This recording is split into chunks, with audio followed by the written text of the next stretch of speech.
तो गाइस सबसे पहले आपको जानकारी होना चाहिए कि जो रेलवे का प्रीवियस ईयर का क्वेश्चन जो होता है वो बहुत ज़्यादा महत्वपूर्ण होता है।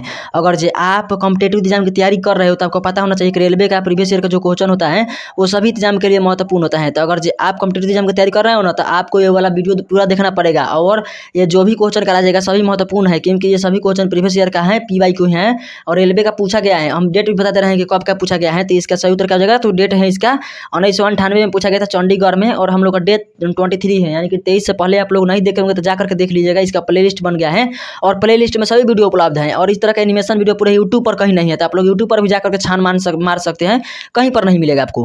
पहला क्वेश्चन है, ग्रैंड ट्रंक रोड का निर्माण किसने करवाया था। तो ग्रैंड ट्रंक रोड का निर्माण किसने करवाया था, तो इसका सही उत्तर हो जाएगा शेरशाह सूरी ने ग्रैंड ट्रंक रोड का निर्माण करवाए थे। चलिए अगला क्वेश्चन है गाइस, तो 2 नंबर क्वेश्चन में देखते हैं। तो 2 नंबर क्वेश्चन में दिया गया है कि भारत के सबसे लंबा बांध का नाम क्या है दोस्तों। तो भारत के सबसे लंबा बांध का नाम है हीराकुंड बांध। तो हीराकुंड बांध भारत का सबसे लंबा बांध है, इसको ध्यान में रखिएगा। उसके बाद भारत का सबसे चौड़ा बांध कौन सा है, तो ये भी याद रखिएगा। भारत की सबसे लंबी नदी कौन सी है, तो गंगा हो जाएगा। चौड़ा बांध कौन सा हो जाएगा, तो लंबा पूछेगा तो हीराकुंड, चौड़ा पूछेगा तो भाखड़ा नांगल इस पर बांध पर स्थित है एक परियोजना, तो उसका नाम है। 3 नंबर क्वेश्चन है, मिट्टी के कटाव के कारण निम्नलिखित में से कौन जिम्मेदार है। तो मिट्टी के कटाव के लिए माना जाता है कि जंगलों की कटाई जो होता है वही जिम्मेदार होता है मिट्टी की कटाई के लिए। तो अगर जो आपको नहीं पता है तो आप याद कर लीजिए, या अगर सभी जो क्वेश्चन है याद है तो क्या करेंगे आप लोग, रिवीजन करेंगे। 4 नंबर क्वेश्चन है, फतेहपुर सीकरी का निर्माण किसने करवाया था। तो फतेहपुर सीकरी का निर्माण किसने करवाया था, तो अकबर ने करवाया था। तो अकबर इसका सही उत्तर हो जाएगा। अकबर किसका शासक था, मतलब कि किस युग का शासक था, तो ये बाबर जो था ना, बाबर के ही शासन काल में का अकबर था। 5 नंबर क्वेश्चन, न्यूट्रॉन बम का आविष्कार किसने किया था। तो गाइज न्यूट्रॉन बम के आविष्कार सैमुअल कोहेन ने किया था, न्यूट्रॉन बम का आविष्कार। 5 नंबर क्वेश्चन हो गया जो दोस्तों। 6 नंबर क्वेश्चन देखते हैं। 6 नंबर क्वेश्चन दिया गया है, माचिस की तीली पर लगाए जाने वाला पदार्थ का नाम क्या होता है। तो माचिस के तीली पर जो पदार्थ लगाया जाता है उसका नाम क्या है दोस्तों, तो लाल फास्फोरस नाम है, तो उसका लाल फास्फोरस बोलते हैं, ध्यान में रखिएगा। चलिए 7 नंबर क्वेश्चन देखते हैं। तो 7 नंबर क्वेश्चन में दिया गया है कि गांधी जी का जन्म कब हुआ था। तो गांधी जी का जन्म हुआ था 1869 में, यानी पूरा डेट क्या हो जाएगा, तो पूरा डेट हो जाएगा 2 अक्टूबर 1869 ईस्वी में गांधी जी का जन्म हुआ था। और गुजरात के पोरबंदर नामक स्थान पर हुआ था गांधी जी का जन्म, यानी कि गुजरात से वो बिलोंग करते थे। गुजरात की राजधानी कहाँ है दोस्तों, तो गुजरात की राजधानी है गांधीनगर। ये भी क्वेश्चन पूछता है, ये तो एयरफोर्स नेवी के परीक्षा में बहुत ज़्यादा पूछता है। राजधानी, उसके बाद राज्यपाल और गवर्नर, मुख्यमंत्री, ये सभी बहुत ज़्यादा पूछता है। 8 नंबर क्वेश्चन है, हरी सब्जियों में क्या प्रचुर मात्रा में पाया जाता है। तो हरी सब्जियों में लोहा जो होता है प्रचुर मात्रा में पाया जाता है। तो आप सोच रहे होंगे कि हम हरी सब्जी को खाते हैं तो हमारे शरीर में लोहा भी होता है, तो क्या, तो बहुत जो दोस्तों लोहा जो होता है ना, हमारे शरीर में खून बनाने के लिए बहुत ज़्यादा जरूरी है लोहा। तो लोहा अगर जो नहीं रहेगा ना तो हमारे शरीर में खून बनने में बहुत ज़्यादा प्रॉब्लम हो जाएगी। 9 नंबर क्वेश्चन है। तो 9 नंबर क्वेश्चन में क्या दिया गया है, तो अभ्रक उत्पादन में सबसे अग्रणी राज्य कौन सा है दोस्तों। तो अगर आप अभ्रक उत्पादन के बारे में पूछा जाएगा तो इसका सही उत्तर हो जाएगा आंध्र प्रदेश हो जाएगा सही उत्तर। यानी कि अभ्रक उत्पादन करने में सबसे ज़्यादा आगे कौन है, तो आंध्र प्रदेश है। आंध्र प्रदेश की राजधानी कहाँ हो जाएगी, तो दोस्तों पहले शुरू में जब आंध्र प्रदेश और तेलंगाना एक में थे तो हैदराबाद इसकी राजधानी हुआ करती थी, लेकिन आंध्र प्रदेश और तेलंगाना अलग अलग होने के कारण तेलंगाना की राजधानी हैदराबाद और आंध्र प्रदेश की राजधानी कहाँ है दोस्तों, तो अमरावती है। तो इसको ध्यान में रखिएगा। 10 नंबर क्वेश्चन है, लोटस टेम्पल कहाँ पर स्थित है। तो लोटस टेम्पल जो स्थित है दिल्ली में स्थित है, तो इसका दिल्ली सही उत्तर हो जाएगा। और भारत की राजधानी कहाँ है गाइस, तो इसका भारत की राजधानी हो जाएगी नई दिल्ली में। तो इसको भी ध्यान रखिएगा आप लोग। चलिए अगला देखते हैं क्वेश्चन दोस्तों। ये सभी जो क्वेश्चन है ना यही आप लोग कर लेंगे तो आपका तो 80% इसी से क्वेश्चन बन जाएगा। जो रेलवे का प्रीवियस ईयर है, यानी कि जो क्वेश्चन है जीके का वो तो हो जाएगा, लेकिन आप लोग करंट अफेयर्स अलग से पढ़ना पड़ेगा। तो जब परीक्षा पास में आएगा ना तो करंट अफेयर्स हम पढ़ा देंगे 1 महीना, उससे आराम से आपका एग्जाम क्लियर हो जाएगा जीके का पूरा कंप्लीट। चलिए आगे देखते हैं 11 नंबर, ध्वनि से संबंधित अध्ययन को क्या कहते हैं दोस्तों। तो ध्वनि से संबंधित अध्ययन को कहते हैं एकास्टिक्स। तो एकास्टिक्स आप लोग ध्यान रखिएगा। 12 नंबर क्वेश्चन है। तो 12 नंबर क्वेश्चन में क्या दिया गया है गाइज, तो इसका सही उत्तर हो जाएगा। मतलब पहले क्वेश्चन देख लीजिए, रक्त समूह किस ग्रुप को सभी ग्रुप को अपना रक्त दे सकता है। तो कौन सा ऐसा रक्त समूह का ग्रुप है जो सभी ग्रुप का अपना रक्त दे सकता है, तो ओ ग्रुप है। तो ओ ग्रुप जो है बहुत ज़्यादा वैल्यूएबल है। क्यों वैल्यूएबल है, क्योंकि वो अपना सभी जो रक्त वाले होते हैं उन सभी को अपना रक्त दे सकता है ग्रुप वाले को।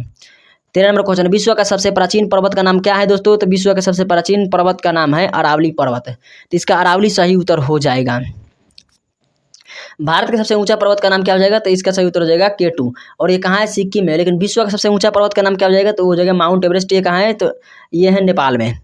14 नंबर क्वेश्चन है, दिन का समय पौधे कार्बन डाइऑक्साइड लेते हैं और क्या छोड़ते हैं। तो दिन के समय पौधे कार्बन डाइऑक्साइड लेते हैं और ऑक्सीजन छोड़ते हैं। तो इसको ध्यान रखिएगा। ऑक्सीजन का सूत्र क्या होता है, तो CO2 होता है कार्बन डाइऑक्साइड का, और ऑक्सीजन का होता है O2, यानी कि O2 इसका सही उत्तर हो जाएगा। C मतलब क्या होता है दोस्तों, तो कार्बन होता है। O मतलब क्या होता है, तो O मतलब ऑक्सीजन ही होता है। सी का परमाणु संख्या कितना होता है 6 होता है, ओ का परमाणु संख्या कितना होता है 8 होता है। इन सभी को ध्यान में रखना है, तभी आप लोग आगे बढ़ पाएंगे जिंदगी में। चलिए 15 नंबर क्वेश्चन है, स्थानांतरित कृषि का एकमात्र उदाहरण क्या है? तो स्थानांतरित कृषि से क्या होता है? तो उसका नाम है कृषि होता है, स्थानांतरित कृषि से, उसी में आंसर छुपा हुआ है। चलिए आगे देखते हैं क्वेश्चन, 15 नंबर क्वेश्चन हो गया है। 16 नंबर क्वेश्चन देखते हैं, कृषि से बात हुई है तो पेडोलॉजी में किसका अध्ययन होता है ये बता देंगे। तो आप लोग कमेंट करके बताइएगा, हम बता दे रहे हैं अभी आंसर, आप लोग ध्यान से देखे होंगे तो आपको याद रहेगा वीडियो का अंत तक भी। तो पेडोलॉजी में किसका अध्ययन होता है? तो मिट्टी का अध्ययन होता है। वीडियो का अंत तक याद रखिएगा तभी कमेंट कर पाएंगे। 16 नंबर क्वेश्चन है, टीचर प्लांट का पौधा इनमें से कौन खाता है? तो टीचर प्लांट का पौधा कौन खाता है? तो कीट खाते हैं। कीट जो होता है एक प्रकार का, वो टीचर प्लांट का पौधा खाने के लिए बहुत ज़्यादा मशहूर होते हैं और उनको अच्छा लगता है खाना, इसीलिए वो खाते हैं। चलिए आगे देखते हैं क्वेश्चन। तो अगला क्वेश्चन है 17 नंबर। तो 17 नंबर क्वेश्चन में दिया गया है कि डेंगू ज्वर किससे फैलता है? तो किससे फैलता है डेंगू ज्वर? तो इसका सही उत्तर हो जाएगा मच्छर से।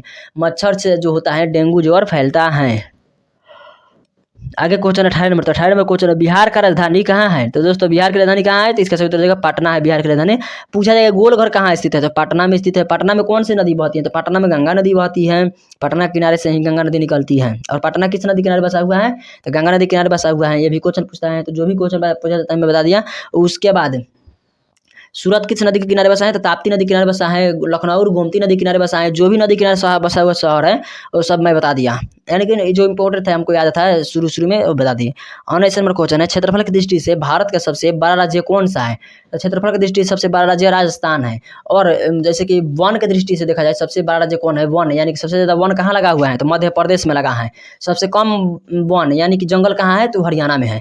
सबसे अधिक जंगल तो मध्य प्रदेश में है। सबसे बड़ा राज्य कौन सा है? तो मध्य प्रदेश, सॉरी दोस्तों राजस्थान है। अगर सबसे छोटा राज्य पूछा जाएगा तो कौन सा हो जाएगा? तो क्षेत्रफल की दृष्टि से तो गोवा हो जाएगा। सबसे बड़ा राज्य जनसंख्या से तो उत्तर प्रदेश। सबसे छोटा राज्य जनसंख्या से तो सिक्किम हो जाएगा। तो आप लोगों को ये वाला ध्यान में सभी रखना है, जितना भी मैं बताया हूँ ना सभी किसी न किसी की परीक्षा में पूछा गया है। और जो परीक्षा में पूछा गया होता है जो 2-3 साल के अंदर में, वही वाला हमको अधिकतम याद रहता है, क्योंकि जो परीक्षा में पूछा जाता है उसको ध्यान से देखना पड़ता है, क्योंकि इसमें कुछ ना कुछ खास बात रहेगी तभी ना पूछा जाएगा परीक्षा में। 20 नंबर क्वेश्चन है, गेटवे ऑफ इंडिया और इंडिया गेट दोनों कहाँ स्थित हैं? तो गेटवे ऑफ इंडिया और इंडिया गेट दोनों स्थित हैं, तो मतलब दोनों अलग अलग जगह पर स्थित है। लगता है कि इंडिया गेट का नाम है इंग्लिश में गेटवे ऑफ इंडिया, तो इससे बहुत ज़्यादा लोगों को कन्फ्यूजन होता है। और पूछा जाता है गेटवे ऑफ इंडिया कहाँ है, तो लोग लगा कर चले जाते हैं दिल्ली में, बस हो गया काम उनका, और वो सोचते हैं कि हाँ सही बनाए हैं। लेकिन ऐसा बात नहीं है। गेटवे ऑफ इंडिया कहाँ स्थित है? तो मुंबई में। और इंडिया गेट कहाँ है गाइज? तो इंडिया गेट है स्थित दिल्ली में। तो दिल्ली अगर पूछा जाएगा इंडिया गेट कहाँ है तो दिल्ली इसका सही उत्तर हो जाएगा। तो चलो दोस्तों आज के लिए इतना ही। वीडियो देखने के लिए धन्यवाद। अगर जो इस तरह से और जानकारी आपको चाहिए, अगर जो आप सच में रियल प्रिपरेशन कर रहे हैं अपना परीक्षा निकालने के लिए, कोई भी सा भी परीक्षा हो, प्रीवियस ईयर क्वेश्चन बहुत ज़्यादा महत्वपूर्ण होता है, तो ये वाला आप लोगों को लगाना ही पड़ेगा। अगर याद एक बार में नहीं था, बहुत ज़्यादा क्वेश्चन आप सोच रहे हैं कि याद नहीं था, तो वीडियो को दोबारा देख लीजिए, आराम से याद हो जाएगा, मेरी गारंटी है आपसे। चलिए दोस्तों आज के लिए इतना ही, तो यहीं पर हम लोग विदा लेते हैं।